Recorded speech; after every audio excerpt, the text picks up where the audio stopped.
Como un fiel seguidor del pastor José Manuel Sierra, percibo que esta enseñanza ha sido un curso valioso de hermenéutica, es decir, de cómo interpretar la Biblia de manera correcta y fiel. El pastor subraya que leer las Escrituras no debe quedarse en una lectura superficial de algunos capítulos, sino que debemos estudiar la palabra con profundidad, de forma sistemática y con fundamentos sólidos. Lo importante no es decir yo creo, yo siento, sino interpretar dentro del contexto bíblico y bajo principios claros, evitando así interpretaciones subjetivas o distorsionadas.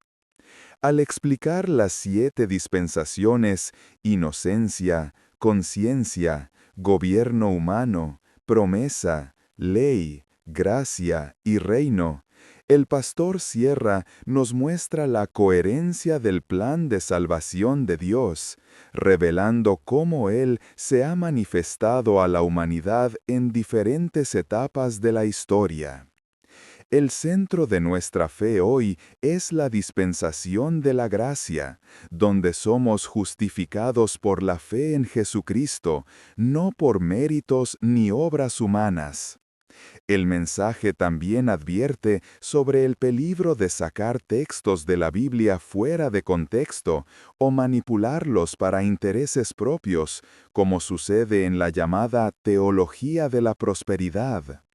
La exhortación final del pastor es que cada creyente debe imitar a los de Berea, examinar diariamente las Escrituras, confrontando toda enseñanza con la palabra para discernir qué proviene de Dios y qué es solo invención humana. Bueno, pues con la ayuda del Señor hemos llegado a la última clase de hermenéutica y espero que, independientemente de lo que hayan podido aprender, que siempre se aprende algo, lo más importante es que le haya entrado a todos y a cada uno de ustedes un deseo no solamente por leer, que ya lo hacemos, ¿no?, cada día la Biblia, sino por estudiar la Biblia, ¿de acuerdo?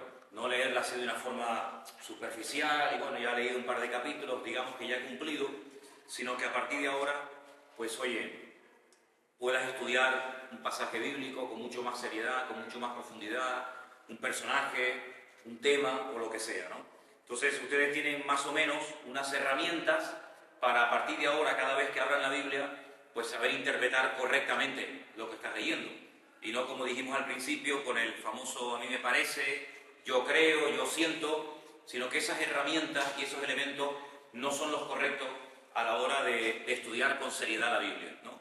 A la hora de hacer una correcta interpretación de un texto bíblico, una exégesis correcta, lo importante es que tú lo hagas pues respetando una serie de normas, teniendo en cuenta de que en la Biblia, como hemos visto en estas últimas semanas, hay diferentes estilos.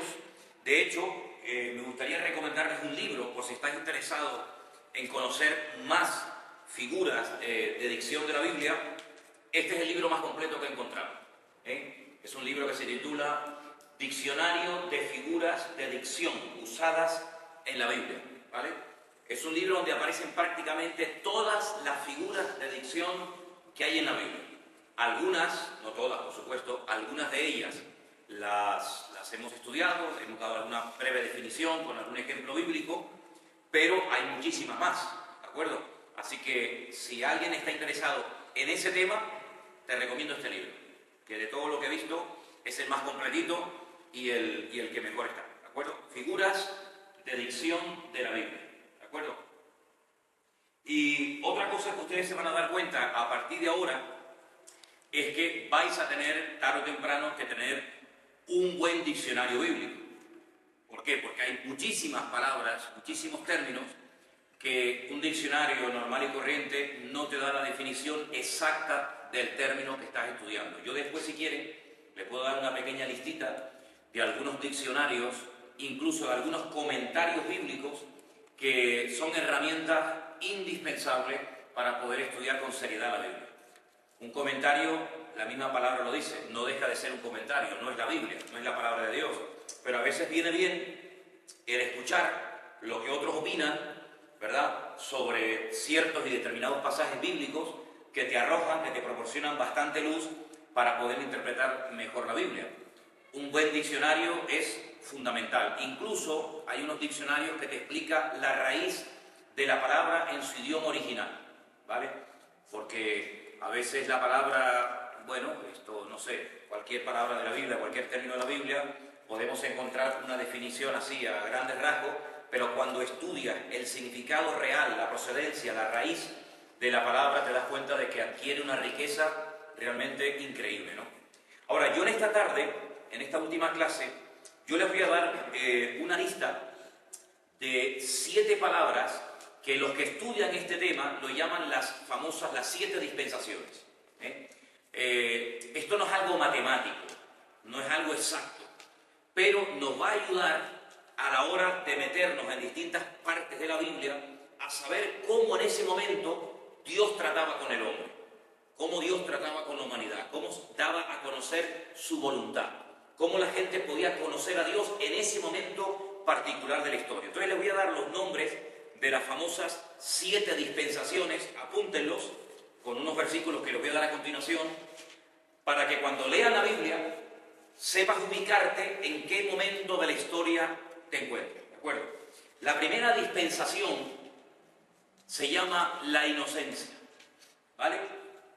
La inocencia.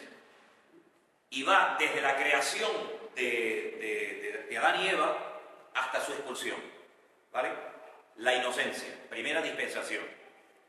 Desde la creación hasta la expulsión del jardín del Edén. Ahora explicaremos un poquito. Apunte la siguiente cita, Génesis 1:26. Desde Génesis 1:26 hasta Génesis 3:24.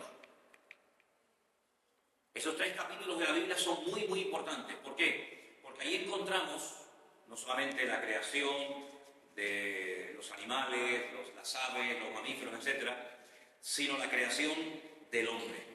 Cómo Dios trataba con el hombre. No había pecado, no había desorden, sino que había una comunión directa del hombre con Dios y de Dios con el hombre.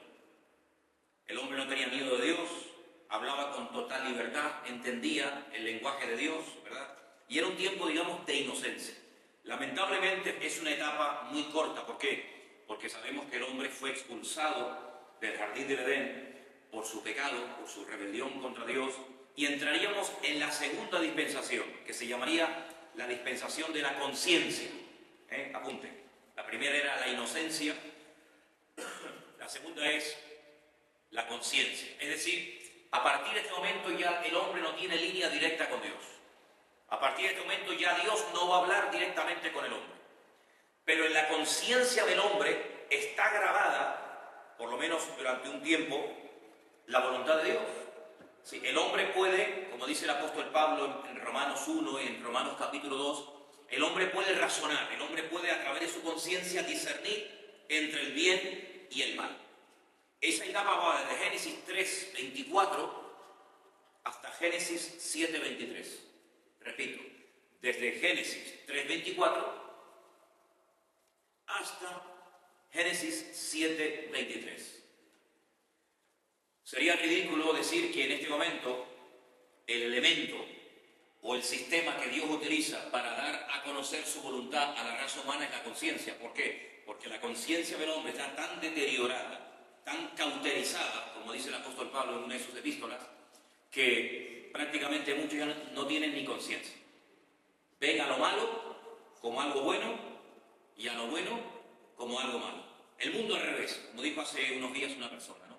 Por lo tanto, ya darse a conocer a través de la conciencia de los seres humanos, eso es algo muy, muy elástico. ¿Por qué? Porque la conciencia de un violador evidentemente no es la conciencia de una persona que tiene comunión con Dios y que ama a Dios. Por lo tanto, ya esa etapa de la historia ya no existe. No es que el hombre no tenga conciencia.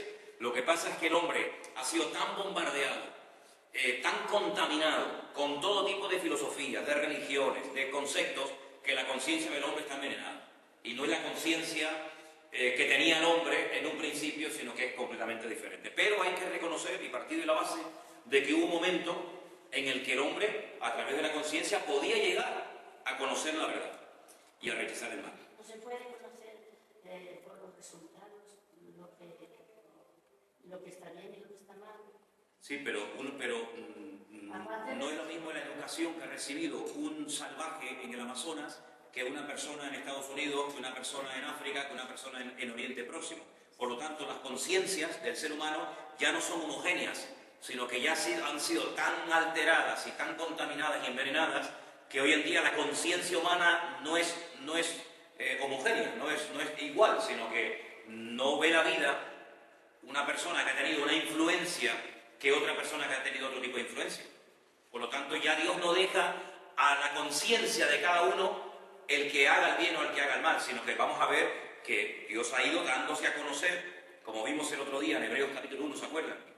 Dios, habiendo hablado muchas veces y en otro tiempo a nuestros padres por los profetas, en estos postreros días, es decir, Dios ha hablado, pero no siempre lo ha hecho igual, ¿de acuerdo? La tercera dispensación o etapa es lo que vamos a llamar el gobierno humano. El gobierno humano, que va desde el capítulo 8, versículo 20 de Génesis, aproximadamente, hasta el capítulo 11, incluyendo la famosa historia de la Torre de Babel. Repito, Génesis del 8 al 20, hasta el capítulo 11 aproximadamente, incluyendo la famosa historia de Babel. Es decir, Adán y Eva pierden esa comunión, esa línea directa que tenían con Dios. Entran en una etapa en la que ya no hay esa relación de intimidad, de santidad, de inocencia, sino más que nada ya por la conciencia y por algunos principios que Dios ha ido revelando. Esa etapa se culmina y comienza el gobierno humano, que fue un auténtico desastre. El hombre gobernándose a sí mismo. Eso es lo que significa el gobierno humano. El hombre gobernándose a sí mismo hasta llegar a un punto en el que dice, bueno, vamos a construir una enorme torre que nos permita llegar a la presencia de Dios y de alguna manera demostrarle que hemos sido capaces de llegar a su presencia por nuestros medios y no por los medios establecidos que Dios enseñó en el jardín de Edén cuando fueron expulsados los primeros hombres, ¿vale? Entonces, la etapa del gobierno humano terminó en una confusión de lenguas. Hasta este momento, hasta esta tercera dispensación, toda la raza humana hablaba el mismo idioma, todos. El idioma que hablaba Adán y Eva. Pero a partir de esta tercera dispensación, con la destrucción de la Torre de Babel y con la dispersión de la raza humana por todas las naciones de la tierra, el idioma ya cambia. Por lo tanto, se producen divisiones, se fragmenta la raza humana y a partir de ese momento se entra en una nueva etapa, que es una etapa muy interesante, que vamos a llamarla la promesa. Apunten, la promesa. Primera era la inocencia, segunda la conciencia, tercero el gobierno humano, cuarta, una etapa muy, muy importante, es la promesa. Desde Génesis 12:1, que es el famoso llamamiento de Abraham, hasta el libro de Éxodo 19:8. Éxodo 19:8 aproximadamente.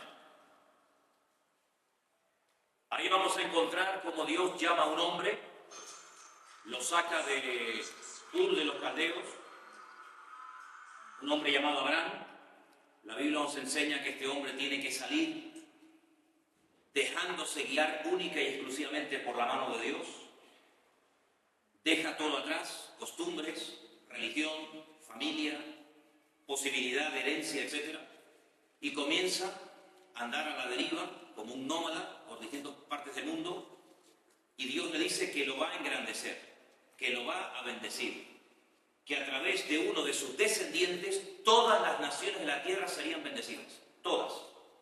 Le promete un país, le promete descendencia, le promete ser de bendición. Y en cierto sentido, Abraham recibe la promesa de que a través de uno de sus descendientes va a venir el Mesías, ¿vale? Entonces, sabemos que a través de Abraham viene Isaac, a través de Isaac viene Jacob, a través de Jacob se levanta el Mesías, y tenemos el comienzo del pueblo de Israel, que va a ser el instrumento, por lo menos ese es el plan A, va a ser el instrumento que Dios va a utilizar para que nazca el Mesías, y a través de esta nación que tiene un trato diferente a las demás naciones con Dios, las naciones van a tener un punto de referencia. Israel va a ser una luz en medio del politeísmo, en medio del paganismo de la época. Israel recibe una promesa a través del patriarca Abraham por la fe, y ellos van a ser los encargados de difundir por todo el mundo la buena nueva de que algún día vendría un Salvador, un Mesías. Bueno, todo esto suena muy bonito, pero sabemos que lamentablemente no se cumplió, en el sentido de que Israel no cumplió el 100% con el propósito de Dios, y se entra en otra nueva etapa, que es una etapa en la cual muchos todavía siguen anclados porque piensan que es la última y definitiva forma como Dios trató con la raza humana, lo cual no es cierto, y ahora lo vamos a ver, y es la quinta dispensación, que sería lo que llamamos la ley, la Torá. Dios levanta al pueblo, lo saca milagrosamente de la esclavitud en Egipto, después de un largo periodo de esclavitud, lo saca de la esclavitud, lo lleva al desierto, y 40 días después de haber salido de Egipto, lo lleva al monte Sinaí, y allí les da la instrucción, la ley, la Torá, que va a ser lo que durante siglos les va a ayudar a llevar una vida ordenada, una vida bajo normas, ¿verdad? Una vida no a lo salvaje, donde ya yo me gobierno a mí mismo, sino donde Dios intentará controlar y gobernar y dirigir los designios del pueblo. Al mismo tiempo, la ley les va a servir como código de conducta, una especie de fronteras, para que ellos sepan hasta dónde pueden llegar en sus relaciones con los demás pueblos, entre ellos mismos, etc. Cómo comportarse cuando lleguen a la tierra prometida, no caer como víctimas de la influencia de los paganos, y marcar una vida diferente, ¿vale? Entonces, durante muchos siglos, este fue el sistema que Dios utilizó para, además, preparar al pueblo para que se dieran cuenta de que la ley no se podía cumplir por uno mismo, por el esfuerzo de uno mismo, sino que tendría que venir un Salvador para que los liberara de este yugo, porque la ley, dice el apóstol Pablo, que es un yugo que Dios puso sobre los cuellos de los seres humanos para que se dieran cuenta de que por uno mismo no se pueden salvar. En cierto sentido, aunque parezca una contradicción, aunque parezca algo increíble, la ley se les dio para que no la pudieran cumplir. En otras palabras, era una forma de demostrarle que por más que te esfuerces, por más que luches, por más que ores, por más que hagas sacrificio, por más que te esfuerces en todos los rituales de la ley, nunca jamás podrás cumplir. Hay 613 mandamientos básicos, elementales, y ningún ser humano jamás pudo cumplir con toda la ley, en absoluto. No hay justo ni aun uno, declara la Biblia, ¿no? Así que después de la ley, que va desde el Éxodo, más o menos capítulo 20, hasta los tiempos de Jesús, hasta los tiempos del Mesías, hasta los tiempos de Cristo, pues terminamos en el capítulo 27 del Evangelio según San Mateo, desde Éxodo 20 hasta Mateo 27, terminamos con esta etapa. Ahora bien, ahora vamos a hablar un poquito acerca de si está en vigencia la ley o no, pero vamos a ver algunos versículos muy interesantes, porque todavía el pueblo de Israel, o muchos del pueblo de Israel, creen que esta fue la última y definitiva forma como Dios se reveló a la raza humana, y no es verdad. Dios, después de la ley, siguió obrando, siguió hablando, siguió tratando, y vamos a apuntar 3 versículos. Quiero que los apunten. Romanos 3:21, por favor. Romanos 3:21. Romanos 8, 3 y 4. Y Filipenses 3:9. Repito. Romanos 3:21. Romanos 8, 3 y 4. Filipenses 3:9. Y entramos ya en la sexta etapa o dispensación o forma diferente como Dios trató a la raza humana, y es la etapa de la gracia. De la ley pasamos a la gracia. Romanos 3:21 dice lo siguiente: pero ahora, aparte de la ley, ahí se menciona, aparte de la ley, se ha manifestado la justicia de Dios, testificada por la ley y por los profetas. La justicia de Dios por medio de la fe en Jesucristo para todos los que creen en Él, porque no hay diferencia, por cuanto todos pecaron y están destituidos de la gloria de Dios, siendo justificados gratuitamente por su gracia mediante la redención que es en Cristo Jesús, a quien Dios puso como propiciación, es decir, como sustituto, por medio de la fe en su sangre, para manifestar su justicia a causa de haber pasado por alto en su paciencia los pecados pasados. Es decir, Dios evidentemente dio la ley, los principios morales de la ley lógicamente siguen en plena vigencia, todas las constituciones del mundo, o la mayoría, están basadas en conceptos bíblicos: no matarás, no dirás falso testimonio, etcétera, etcétera. Todo está basado en la Torá, en la ley de Dios. Pero lo que está bien claro es que hay muchísimos, cientos de aspectos de la ley que no se pueden cumplir. Por una sencilla razón, porque no hay templo. Y hay muchos aspectos que para poder cumplirlos tiene que haber un templo. Al no haber templo, pues hay cientos, pero cientos de detalles. Por ejemplo, todo el libro de Levítico. Todo el libro de Levítico, que es el manual del sacerdote, de los levitas, para poder ministrar en el templo, pues no se puede cumplir, ¿verdad? Entonces, los aspectos morales de la ley, pues por supuesto, porque la ley es un reflejo del corazón de Dios. La ley refleja la voluntad de Dios, que nos amemos, que nos respetemos. Quiero decirles que ese famoso mandamiento de amarás a tu prójimo como a ti mismo no es una innovación que trajo Cristo en su ministerio. El apóstol Juan dice: yo no os he enseñado ningún mandamiento nuevo. Es el mandamiento que desde el principio me he tenido. Amarás a Dios con todo tu corazón, con toda tu alma y con toda tu mente. Y a tu prójimo como a ti mismo. Y eso no está en el Nuevo Testamento únicamente. Eso ya arranca de la ley de Moisés. Luego el amor al prójimo, que se manifiesta en no matar, en no criticar, en no juzgarlo, en no hacer ningún tipo de calumnia, todo eso a la base está en la ley. Por lo tanto, eso tiene pleno vigor. Porque eso evidentemente no ha cambiado con la figura de Cristo. Al contrario, se ha incrementado, se ha amplificado más todavía. Pero, aparte de la ley, ya vino el Mesías. Nosotros creemos, estamos plenamente convencidos de que el Mesías que tenía que venir, ya vino. Israel, o algunos en Israel, no todos lamentablemente, todavía esperan al Mesías que aparezca por primera vez. Nosotros creemos que el Mesías vendrá, pero por segunda vez, ¿verdad? Entonces, estamos en este momento, en esta etapa. Ya no estamos en la primera, la de inocencia, ni en la segunda, la conciencia, ni en el gobierno humano, ni en la promesa, ni única y exclusivamente bajo la ley. Los aspectos morales de la ley siguen en vigor. Pero, dice la Biblia, que aparte de la ley, se ha manifestado la gracia de Dios. Es decir, Dios ha hecho algo más. Dios ha ido más allá de lo escrito. La gracia es tratar a la gente mejor de lo que se merece.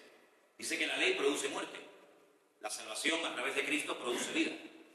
¿Por qué la ley produce muerte? Porque dice: el que no haga esto, morirá. Si no hay opción. Quebrantas el sábado, por ejemplo, y te apedreaban. Pecabas y merecías la muerte. Eso en la ley era así. Era la ley del talión. Aquí te pillo, aquí te mato. Ojo por ojo y diente por diente. En el Nuevo Testamento hay la opción al arrepentimiento. Hay la opción a pedir perdón. Hay la opción a la gracia y a la misericordia de Dios. Entonces, esta es la etapa en la que en este momento nos encontramos nosotros, los seres humanos, la etapa de la gracia, que no significa que aquí ahora todo vale. Como estamos en la gracia y como Dios es bueno y Dios perdona, pues vivo la pepa. No, cuidado. Tremenda responsabilidad hay sobre nuestros hombros. ¿Cuánto durará esta etapa? Bueno, nadie lo sabe. Lo que está bien claro es que llegará un momento en el que, como así se cerraron la puerta del arca de Noé, llegará un momento en el que el periodo de gracia se acabará. Y queda la última, que quiero que la apunten. El reino, el establecimiento del reino de Cristo. Pero se nos quedaron pendientes los otros versículos que había dado también de Romanos 8, 8, 3 y 4, que dice, presten atención porque este versículo es muy importante. Porque lo que era imposible para la ley, por cuanto era débil por la carne, Dios, enviando a su Hijo en semejanza de carne de pecado y a causa del pecado, condenó al pecado en la carne, para que la justicia de la ley se cumpliese en nosotros, que no andamos conforme a la carne, sino conforme al Espíritu. ¿Vale? Entonces, la ley es perfecta. Lo dice el Salmo 19. La ley del Señor es perfecta. Pero yo no soy perfecto. Entonces, como yo no soy perfecto, es imposible que pueda cumplir con la perfección que Dios pone delante de mí. Por lo tanto, no es por la ley que el hombre va a ser justificado, sino que la ley nos lleva a Cristo. Ahora, el hombre es tan soberbio y tan orgulloso y tan arrogante que se engaña a sí mismo, creyendo que por sus méritos y cumpliendo con sus oraciones, con sus rezos, con su liturgia, pueden llegar a agradar a Dios y pueden llegar a obtener la salvación de su alma por sus méritos, lo cual en Cristo queda perfectamente demostrado que no es por los méritos, sino es por lo que Él ha hecho que podemos llegar a ser salvos. No es por mis méritos, sino por los méritos de Cristo. El otro versículo que les di, que también quiero leerlo, es Filipenses 3:9. Filipenses capítulo 3, versículo 9, referente a esta etapa de la gracia, dice lo siguiente: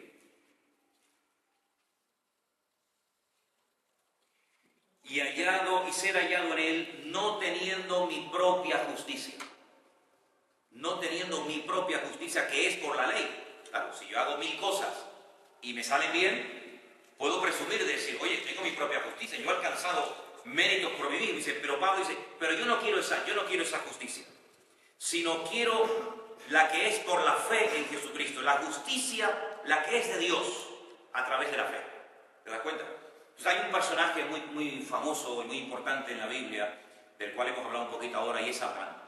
Abraham fue justificado no por la ley, porque en su época no existía la ley, sino fue justificado por la fe. Dios le dio una promesa y él le creyó a Dios. Él le creyó, no dijo, pero hombre, ¿cómo va a ser esto si esto es imposible? No hay forma de que esto se cumpla. Dice que él le creyó a Dios y Dios lo justificó. Dice, ¿por las obras de la ley? Dice, no, sino por cómo lo justificó, por la fe. Entonces Pablo dice, vosotros sois hijos de Abraham. ¿Por qué? Porque si creéis en Dios y en lo que dice el Señor, exactamente igual que creyó Abraham en Dios en ese momento, no por los méritos, no por las obras de la ley, no por lo que podía haber hecho, sino por lo que creyó, dice, vosotros también sois hijos de Abraham, por la fe. Luego de Abraham no solamente viene el pueblo de Israel, y de Abraham no solamente viene parte de naciones árabes, que es a través de Ismael, sino que nosotros somos hijos de Abraham por la fe en aquella promesa que él recibió, en la cual creyó, y por lo tanto también Abraham en cierto sentido es el padre de todos los creyentes, de todos los que creemos en la promesa. ¿Y la promesa quién era? Pues Cristo. Cristo es la promesa hecha realidad, ¿no? Y la última etapa es el reino. Efesios 1:10. ¿Lo puede leer alguien, por favor? Este versículo tan interesante, Efesios 1:10. Y luego yo voy a leer, si lo queréis apuntar, que también es muy bueno, Lucas 1, del 31 al 33. Leamos primeramente Efesios 1:10, por favor. De reunir todas las cosas en Cristo, en la dispensación del cumplimiento de los tiempos, así las que están en los cielos como las que están en la tierra. Ok, entonces, el otro día cuando hablábamos acerca de los tiempos, y se repartió ese material tan interesante acerca del tema del tiempo, ¿verdad? Pues vimos que el Génesis nos relata 7 días de creación, o 6 días de creación y uno que descansa. Bien, en cierto sentido, ahí nos está adelantando cómo el Señor iba a obrar a través de los tiempos. Y vemos, por ejemplo, curiosamente, no solamente en el primer libro de la Biblia, cuando abrimos la primera página, 7 días, sino que prácticamente al final de la Biblia encontramos 7 iglesias, ¿verdad? Y vemos pues 7 etapas o 7 momentos diferentes en los que el Señor fue tratando a lo largo de la historia en esta etapa de la gracia a través de lo que llamamos o conocemos como la iglesia. Pero lo que está bien claro es que todo esto apunta en una misma dirección, al establecimiento del reino de Dios, ¿vale? Entonces, ahí en ese versículo de Efesios 1:10 nos habla que el objetivo del Padre es reunir todo en Cristo, de tal manera que todo, Adán, Moisés, Abraham, David, Salomón, todo apunta en una misma dirección, y es entronizar al Mesías, y él tendrá la oportunidad durante 1000 años, lo dice la Escritura en varios pasajes, de establecer su reino aquí en la tierra, desde la ciudad de Jerusalén.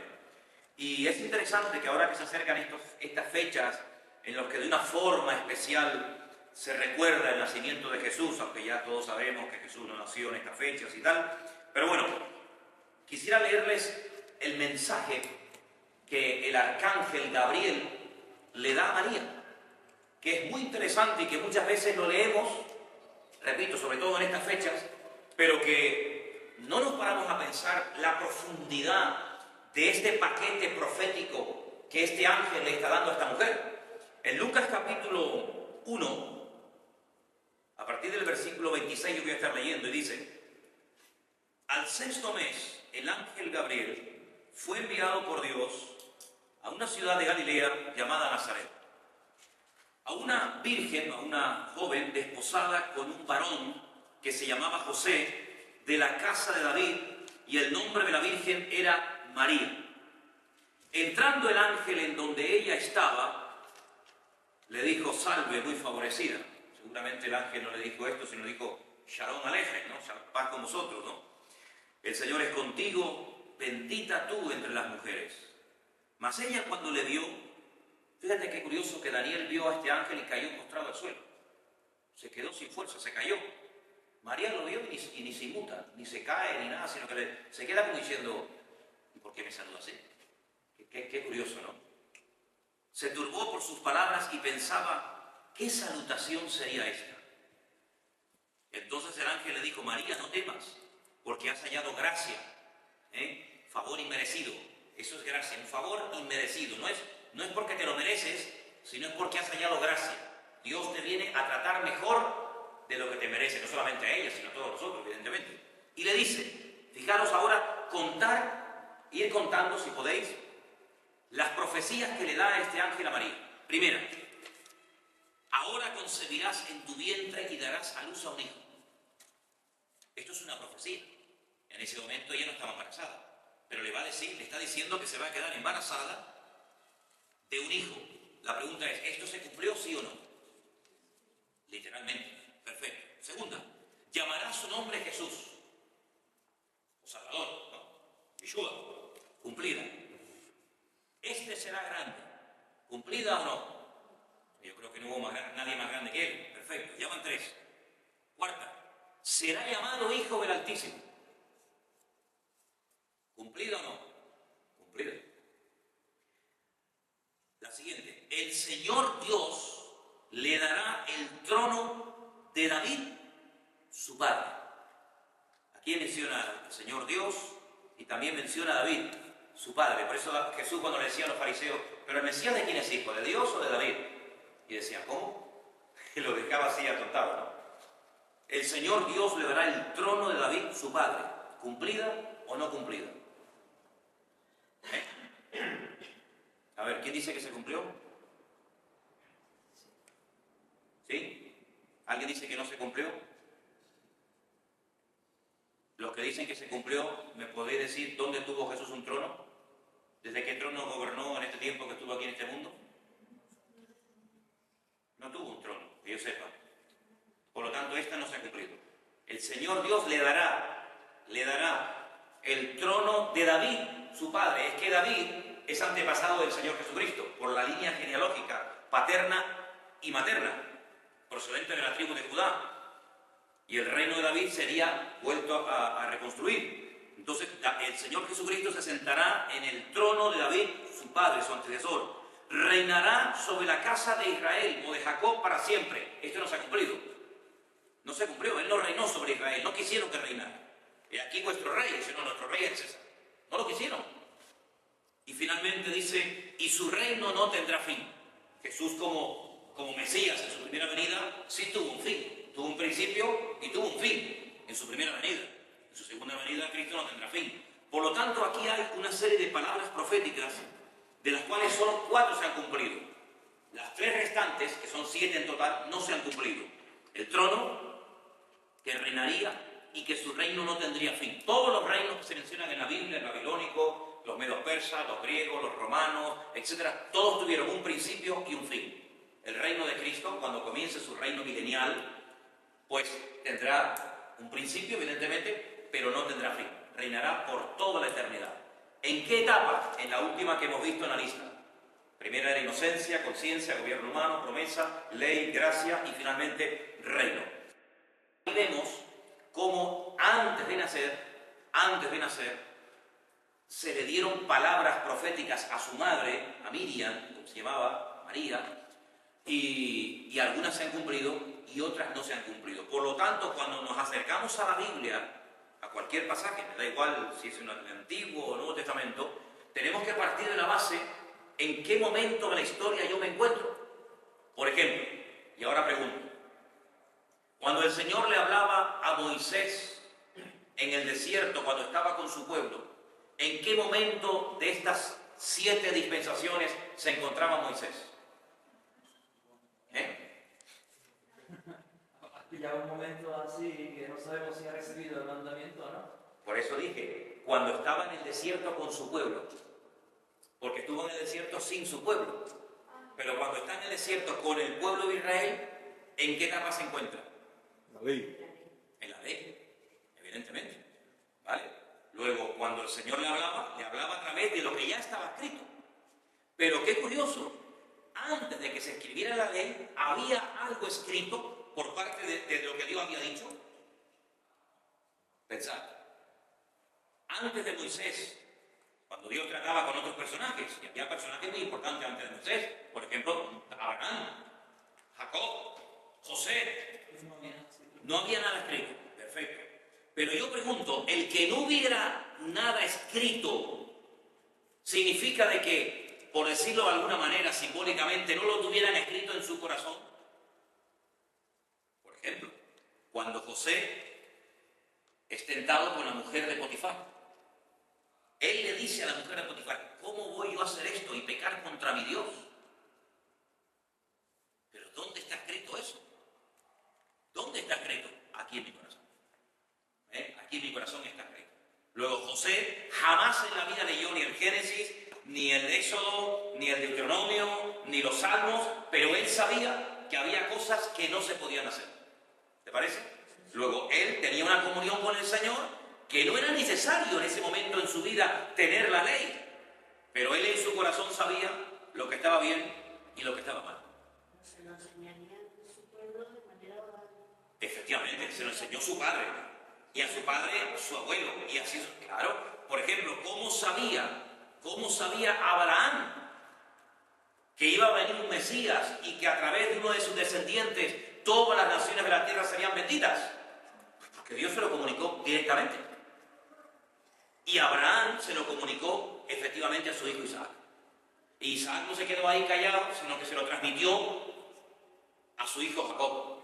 Y vemos que José, cuando se revela a sus hermanos y les dice, oye, que yo soy José, dice, no tengáis miedo, porque para todo esto el Señor nos ha ido preparando, y él sabía perfectamente en qué momento de la historia encajaba su vida.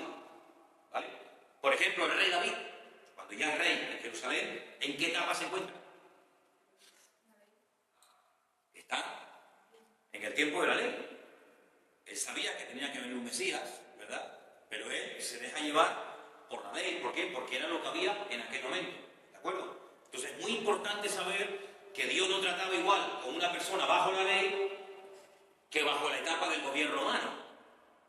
O cuando la etapa, no sé, de la inocencia, Adán y Eva en el jardín del Edén. O, aunque te voy a decir una cosa, en la etapa del jardín del Edén había 2 mandamientos. ¿Cuáles eran los 2 únicos mandamientos que recibió Adán y que tenía que cumplirlos? Aunque no estuvieran escritos, pero recibió 2 mandamientos.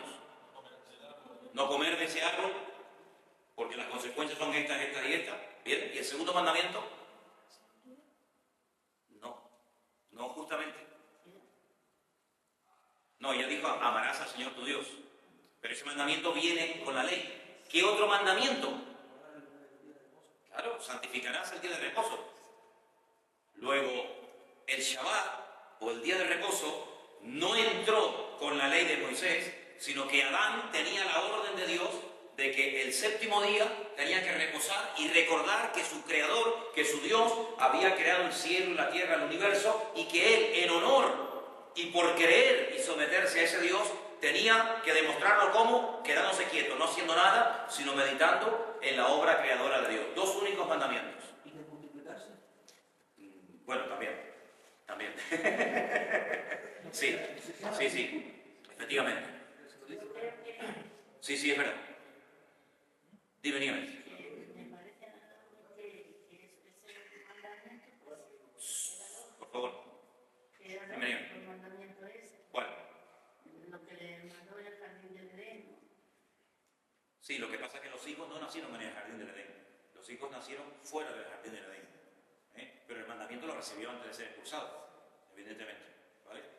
Sobra el decir. Y el del sábado pues, también es natural, o sea, quedarse quieto uno piensa más. Sí, pero lo hacía porque Dios se lo mandó, no porque nacía de él. Sí. No le salía a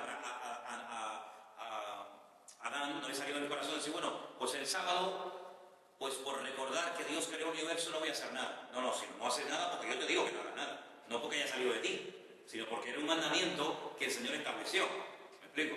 Ahora, lo que quiero decir con todo esto, sobra el decir que Adán y Eva tuvieron muchos más hijos. ¿Vale? Aunque la Biblia no lo diga, aunque en el texto original, en el texto hebreo, hay porciones donde se emplean ciertas y determinadas expresiones y palabras que se emplean únicamente en la Torá se emplean esas expresiones o esas palabras, esas letras, cuando hay más de lo que se dice. Es como un añadido. Es decir, una mujer dio a luz y nació, por ejemplo, Abel. Eso nosotros lo vemos en nuestra Biblia, ¿no? En nuestro idioma vemos que Adán y Eva tuvieron un hijo y nació, digamos, Abel o Caín. Pero en el texto original da a entender que nació uno más, sea varón o sea hembra. En español es imposible trasladar y traducir eso. Pero ya digo, en el texto original, cuando lees ese texto de que Eva dio a luz a Caín o a Abel o al siguiente que era Set, pues te da a entender de que nació a lo mejor una hija o un hijo más. Podían ser gemelos. Pero ¿por qué no habla de los demás hijos? Bueno, vamos a ver, si la Biblia tuviera que hablar uno por uno de cada uno de los personajes, pues la Biblia, tendría 20 kilómetros de ancho. La Biblia simplemente es un resumen de las personas más importantes que tienen que ver con la historia directa. Pues lo que está bien claro que Caín, Abel y su hermano, pues tuvieron que casarse con sus respectivas hermanas, hasta que llegó un momento en el que Dios fue acotando y fue dando una serie de prohibiciones, pero lo que está bien claro es que no se acostaban todos con Eva. Prueba de ello es que cuando Caín mata a su hermano Abel y el Señor, por así decirlo, lo condena a ser un ser errante, constante y permanentemente, sin arraigo en ninguna parte, dice, cualquiera que me vea por ahí me va a matar. Y por eso dice la Biblia que el Señor le puso una especie de marca, que nadie puede decirte exactamente en qué consistía, aunque hay opiniones, ¿verdad? Simplemente es opiniones. Dice, pero cualquiera que me vea me puede matar. ¿Pero quién te va a matar? Si teóricamente, según el texto bíblico, está tu padre, tu madre, tú, y a tu hermano te lo acabas de cargar, ¿quién te va a ver? Pero lo que nosotros leemos en la Biblia en 5 minutos, en 10 minutos o en media hora, pudo haber pasado en mucho tiempo y durante ese tiempo se reproducían, ¿verdad? Y el que no lo diga la Biblia no significa de que no hubiera más seres humanos, ¿de acuerdo? Muy bien, hasta aquí estas 7 dispensaciones que la habéis anotado. ¿Alguna pregunta sobre alguna de ellas? ¿Lo tenéis claro? ¿Sí? Muy bien. La semana pasada, cuando dimos algunos textos bíblicos para que ustedes nos compartieran, ¿alguien quedó que no compartió su texto? ¿Alguien recibió algún versículo bíblico que no le dio tiempo de poder compartirlo en la clase? ¿Todos lo compartisteis? Sí, muy bien. Bueno, pues entonces, para ir resumiendo, la hermenéutica, hermanos, sí. Lo del reino que decía, el reino no es de ese mundo. Claro, Jesús no viene en ese momento a reinar, Jesús viene como cordero a morir, a sufrir. Pilato lo está desafiando, diciéndole, oye, que yo soy la autoridad, sabes que yo tengo poder para soltarte o para condenarte, y ahí entra, digamos, una conversación en cuanto al concepto de autoridad, y ahí es donde el Señor dice, mira, el que no sea de este mundo no significa que no tenga un reino, porque en el famoso Padre Nuestro dice, yo les digo que ustedes tienen que orar y que venga tu reino.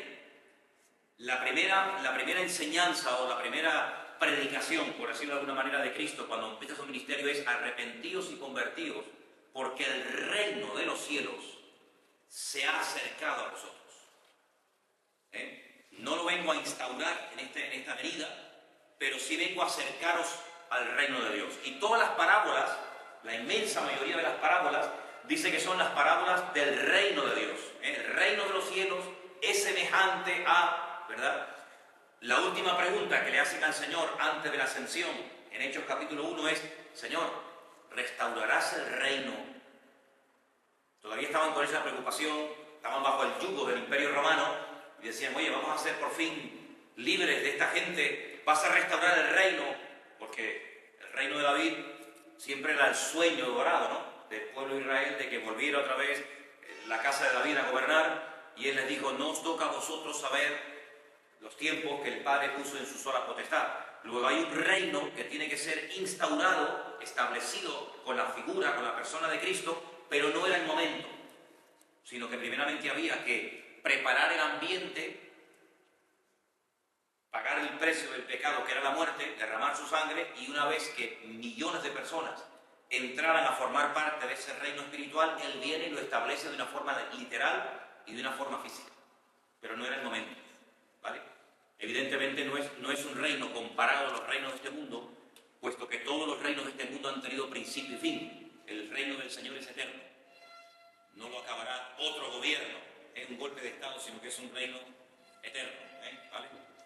Entonces, lo que decíamos, que la hermenéutica nos va a ayudar mucho a partir de ahora a acercarnos con prudencia y contacto a la Escritura. No podemos acercarnos a la Biblia y, bueno, a mí me parece que esto de... No, vamos a ver. Te vas a dar cuenta que hay palabras que a lo mejor no entiendes, que tienes que buscar su correcto significado. Te vas a dar cuenta que hay palabras que no se dieron para ti.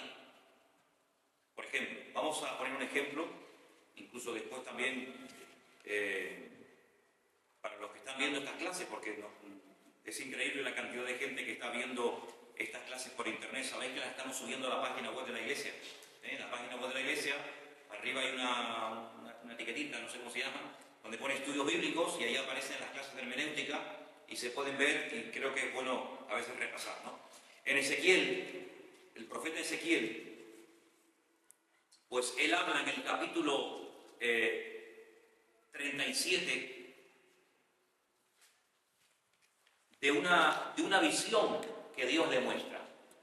Claro, tú puedes interpretar la Biblia desde un punto de vista tremendamente personal y bueno, y yo creo que me parece y tal, pero el mismo capítulo, si te das cuenta, después te dice a quién se refieren estos huesos secos. Vamos a leer a partir del versículo 1, ¿parece?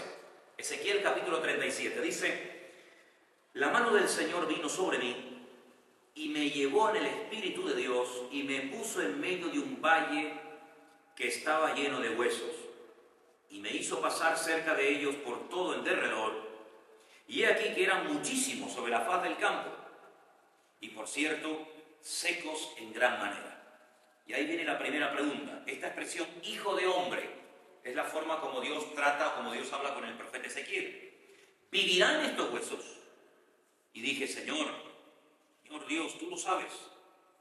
Y me dijo, profetiza sobre estos huesos y diles, huesos secos, oíd palabra de Dios. Así dice Dios, el Señor, a estos huesos, he aquí yo hago entrar espíritu en vosotros y viviréis, y pondré tendones sobre vosotros, os haré subir sobre vosotros carne, os cubriré de piel, pondré en vosotros espíritu, viviréis y sabréis que yo soy el Señor.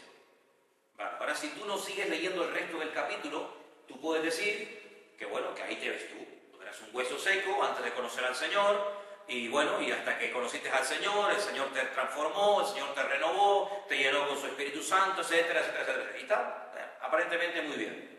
Pero si seguimos leyendo, nos vamos a dar cuenta de que el mismo pasaje nos dice por qué esta visión y a quién representan o tipifican. Versículo 11, por favor, ¿alguien lo puede leer? hombre, todos estos huesos son la casa de Israel. He aquí, ellos dicen, nuestros huesos se secaron y pereció nuestra esperanza y somos del todo destruidos. ¿Quiénes son estos huesos secos? Pueblo de Israel.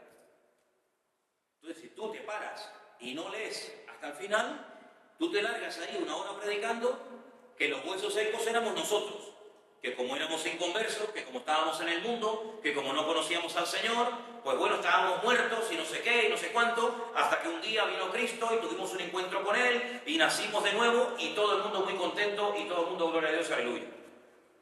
Pero una correcta exégesis, es decir, si queremos ceñirnos a la realidad del capítulo, tenemos que leer hasta el final.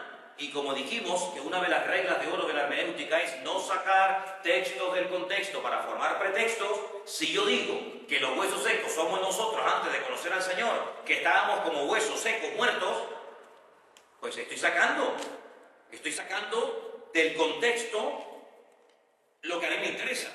Pero sin embargo, cuando llegamos al versículo 11, te dice que vosotros, la casa de Israel, son los huesos secos de este capítulo. Y el 12 dice, por tanto diles, así ha dicho Dios el Señor, he aquí yo abro vuestros sepulcros, pueblo mío, y os hago subir de vuestras sepulturas y os traeré a la tierra de Israel.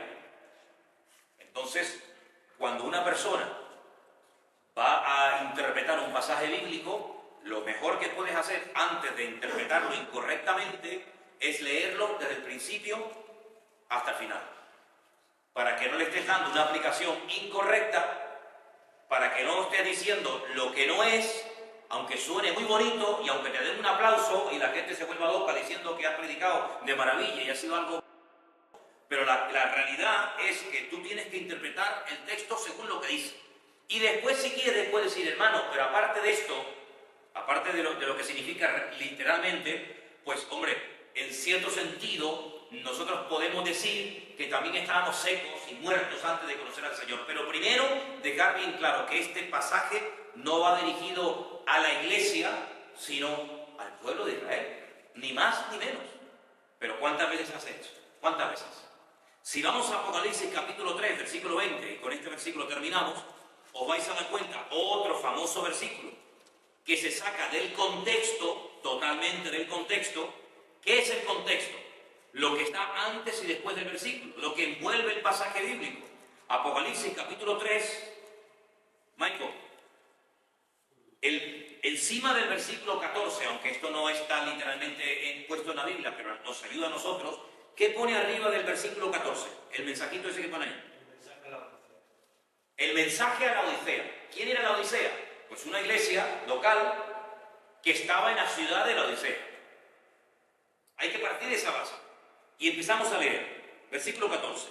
Escríbele al ángel de la iglesia en la Odisea. He aquí el amén, el testigo fiel y verdadero, el principio de la creación de Dios dice esto. Yo conozco tus obras, que no eres ni frío ni caliente, ojalá fuese frío o caliente, pero por cuanto eres tibio y no frío ni caliente, te vomitaré de mi boca. Le sigue hablando a la iglesia de la Odisea, no te olvides. Sigo. Versículo 17. Porque tú dices, yo soy rico, me he enriquecido, de ninguna cosa tengo necesidad, y no sabes que tú eres un desventurado, miserable, pobre, ciego y desnudo. Por tanto, yo te aconsejo que de mí compres oro refinado en fuego para que seas rico, vestiduras blancas para vestirte, que no se descubra la vergüenza de tu desnudez, unge tus ojos con colirio para que veas. Evidentemente está utilizando un lenguaje simbólico, así de claro. No nos vamos a vestir ahora todos de blanco y nos vamos a comprar colirio aquí en la farmacia más próxima, sino que todo esto tiene una aplicación espiritual.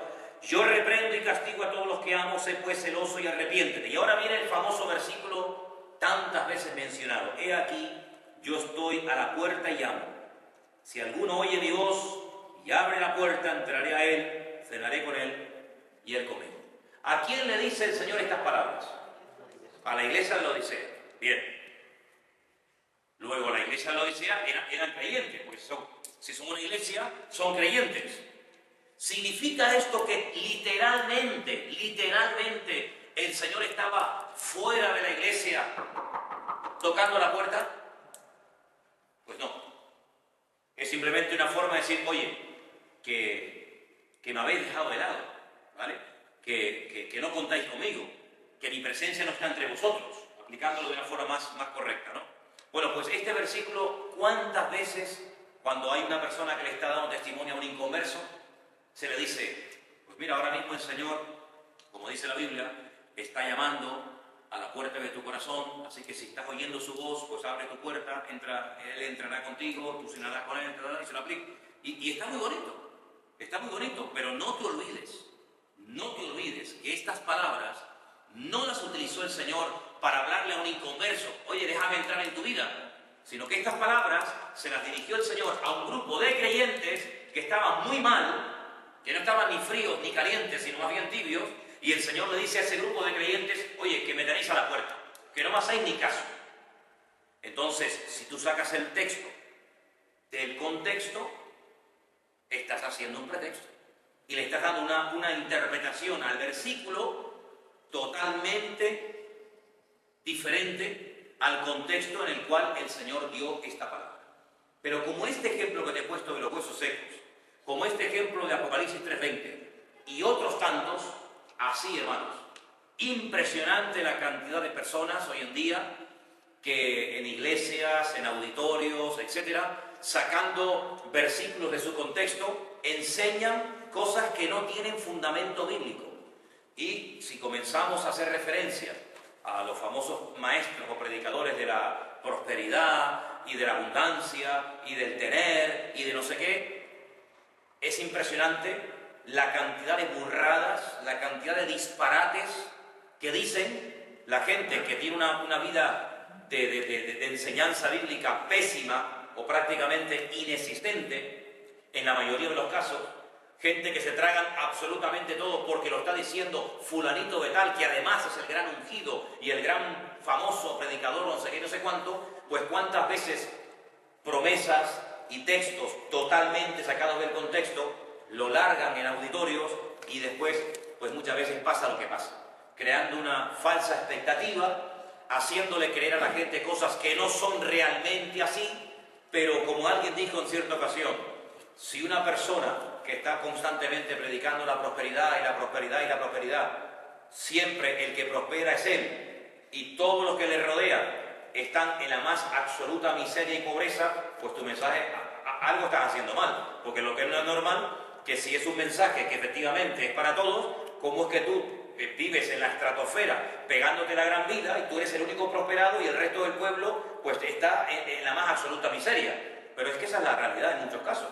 La realidad en muchos casos es que hay uno que es el listo del patio, que es el que se pega la gran vida a costa de la pobre gente que por no comparar, por no escudriñar, por no leer, pues a veces hasta por temor y por auténtica manipulación, pues hacen cosas que, bueno, tú tienes dos dedos de frente y dices, bueno, pues este hombre lo que está es utilizando un sistema de presión y lo que está sacando es los versículos de la Biblia y engañando, realmente engañando y creando auténticas barbaridades. Así que el Señor nos ayude a partir de ahora a ser más cautelosos, a no ser tan ingenuos, que hay demasiada ingenuidad, a ser más precavidos, a ser más bíblicos.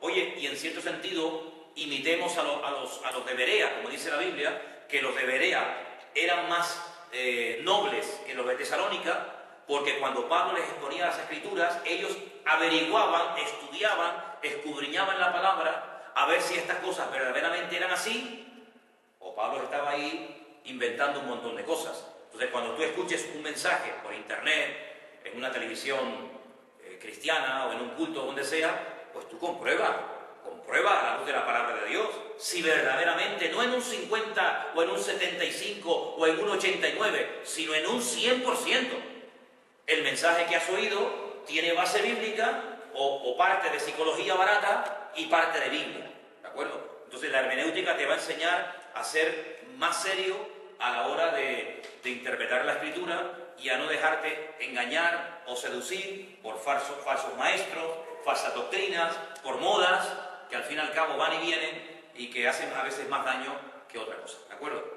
Pues nada. Pero hay que conocer también un poco el pueblo de Israel de aquellos tiempos. Por supuesto. Para que podamos sentirlos más reales. Pues sí.